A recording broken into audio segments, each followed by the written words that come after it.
All right. So, how's everybody's week going?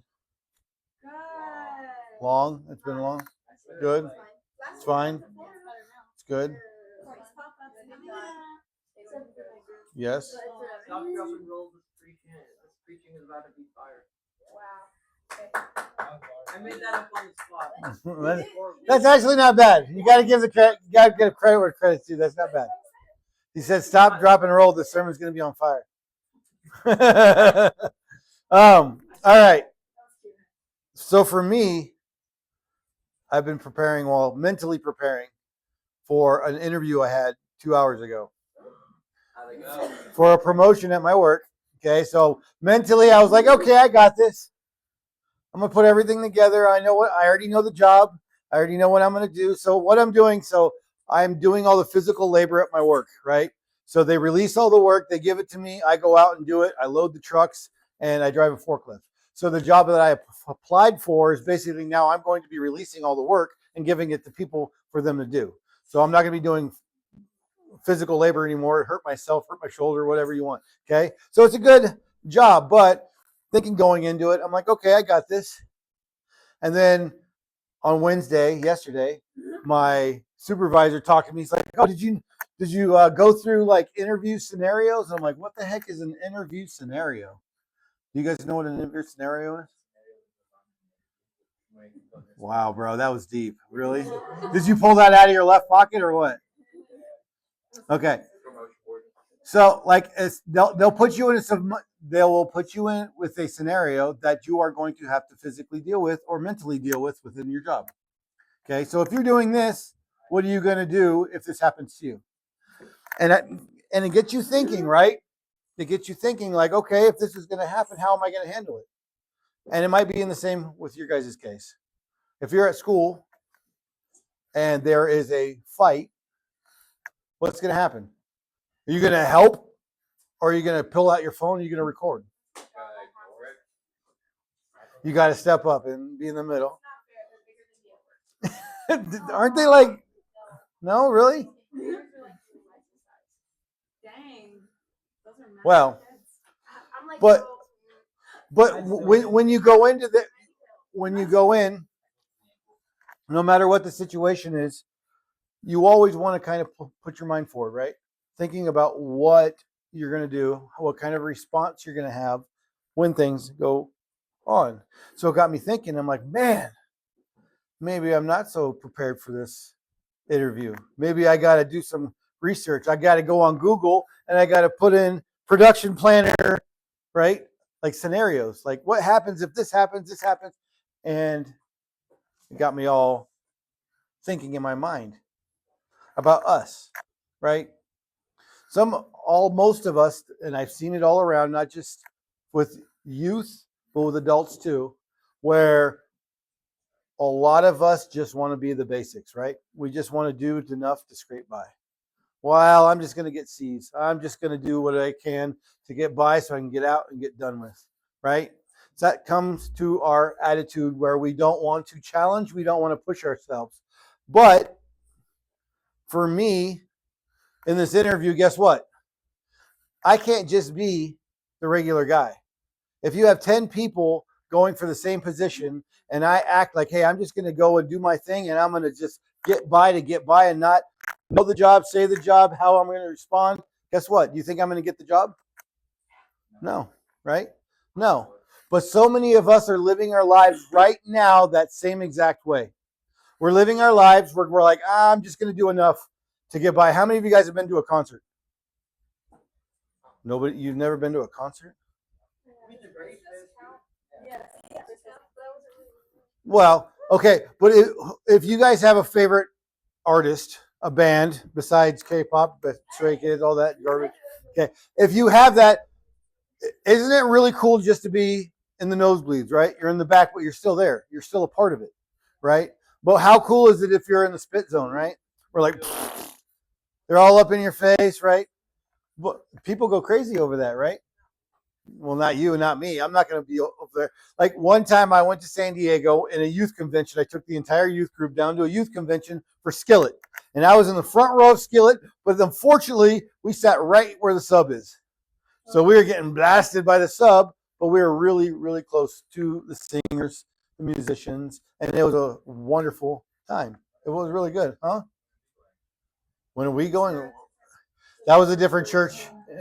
We can talk about it and find it, but back then it was a lot different. Now you got to pull out your tooth. You got to take a couple of toes from Wes. Dude, it's a lot of money now. It's embarrassing, huh? I know. I mean, we got to keep the ones he's got, right? My toes are next. Oh no! All right. So all this to say, let's go into the Bible and see what the Bible has to say about this, right? Because as long as I got in, I'm good. That's enough for a lot of us, and that's not what the Bible tells us to do. It's not just saying, "Hey, go to the concert," but it's saying, "Hey, get as close as you can to the front row. Enjoy it and be a part of it." It's a whole different entire atmosphere when you're in the front rather than the back, right? If you're at a sports game, you want to sit all the way up by first base, third base, and see the game, or do you want to be all the way up where you can't even see that white ball going anywhere, right? In a football game, the same thing. Do you want to be close to the field where you actually can see what's going on, or do you want to be all the way at the top? Yeah, it's cool to be there. The atmosphere, the friends, the people yelling, screaming, throwing nachos at each other. It's a great time to be there. But you're there for what reason? You're there for the sport, right? You want to be involved. You want to see that guy get tackled up close. You want to see that hockey where they break the glass and all of a sudden it shatters everywhere, right? It's amazing. You don't want to be all the way up in the front back. You want to be close to the action. And that is exactly what God is telling us in the Bible. Okay, in Matthew chapter 5, tonight's message, we're talking about going beyond the basics. Beyond the basics. Okay? It's not just getting into heaven, but it's doing your best to go to the front row. So many times, and by many I'm going to tell you, I gave you 3 examples where Jesus says, you have heard that the ancients were told, or you have heard that it was said, or again, you have heard the ancients were told. Okay? Jesus says, hey, you have heard that this is basically the standard. This is what I'm telling you you need to do. Well, the first one, you've heard that our forefathers, the ones that came before, said, you shall not commit murder.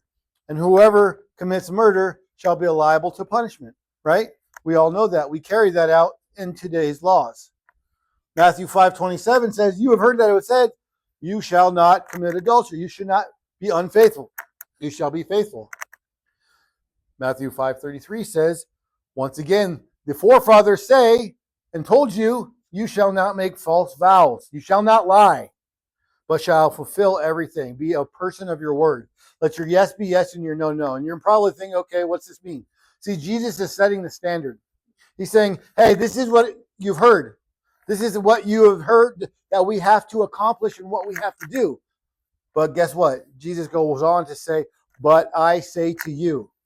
But I say to you. See, Jesus is raising the standard. Jesus is saying, hey, just don't do the basics. Don't just go to school and get C so you can get it over with and get it over. He says, do your best. Stand out, stick out so that when people see you, they're going to want what you have. Is that how you're living your life? Just go through it to get through it. You will never get picked by the right job, the right person, the right opportunity to be used by God if you're just going to be the basics. If you're going to stand back and just like, well, I've heard that it was said, I'm not going to do it. All right, I'm not going to murder. Okay? But what does Jesus say? He says, but I say to you that even if you're angry at your brother, are you listening, Zoe? Are you angry at your brother? Are you listening, Bobby? Are you listening, Andrew, who have brothers? Right? If you're angry with your brother, you're going to be guilty. Why? Because in your mind, you already have made that decision, right? You've gone not just the basic, well, I'm not going to physically touch them, but I'm going to allow my mind to go where it should not go. Matthew 5:28 says that everyone who has lusted after a person has already committed unfaithfulness in his heart. When you look and you don't watch your eyes, you just let them wander and do whatever you want, guess what? You're already saying, well, guess what? I don't care. I'm not physically. It's just eye candy. It's just in the window. It's just window watching. I'm not going and purchasing. But Jesus says, go above and beyond the standard. We need to set the standard so people know that we are Christians. We stand out in this world differently So people want what we have. If people do not want what you have inside, then guess what? I hate to tell you, you're a C average. You're doing nothing that's beyond the basics. You're just getting enough to scrape by. We are called as Christians to go beyond the basics. We're called to stand above and to allow God to use our lives in every opportunity that He puts in front of us. Okay? Jesus also says, I say to you, don't make any oath or in heaven, for either by heaven or by earth, because for the throne of God. Okay? So what did I say? Make your yes, yes, and no, no, no, whatever. I don't care. You've got to be firm and you got to go beyond. You can't just avoid. You got to stand firm. You got to be bold. You got to be gentle. You got to do it in love, right? We're called to love people. How do they know that you're full of love if you're going to stand back and do nothing? If you're not going to speak up and love them and say, hey, I love you enough to tell you the truth. I love you enough so you do not walk down that path and put that needle in your arm or to look at that website when you shouldn't be looking at it, right? We are called to love them beyond the basics where we are going after them. Does that make sense to you guys? All right?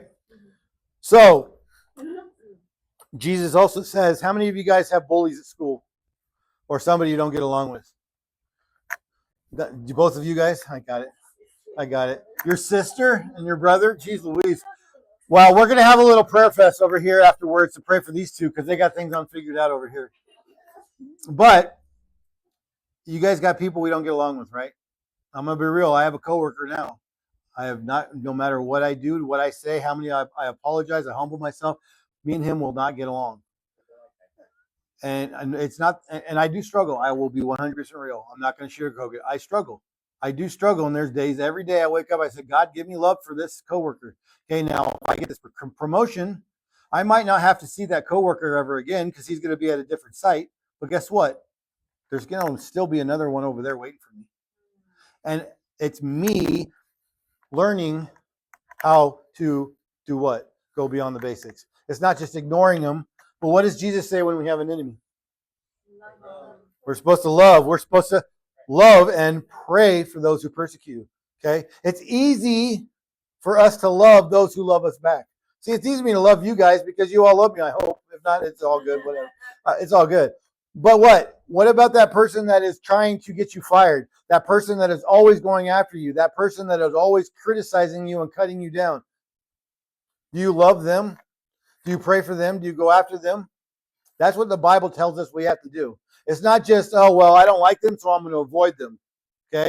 It's going to be, no, I struggle with this person, so I am going to love them and pray for them. What? Yes. So, when it goes, when it goes down, okay, we are not called to fit in, but stand out from the world. Okay? Standing out from the world is not good enough. We have to, Jesus tells us right here, I say to you, go beyond the basics. It's not just don't, I'm not going to commit murder, but I am not even going to have an evil thought in my head for somebody I don't like.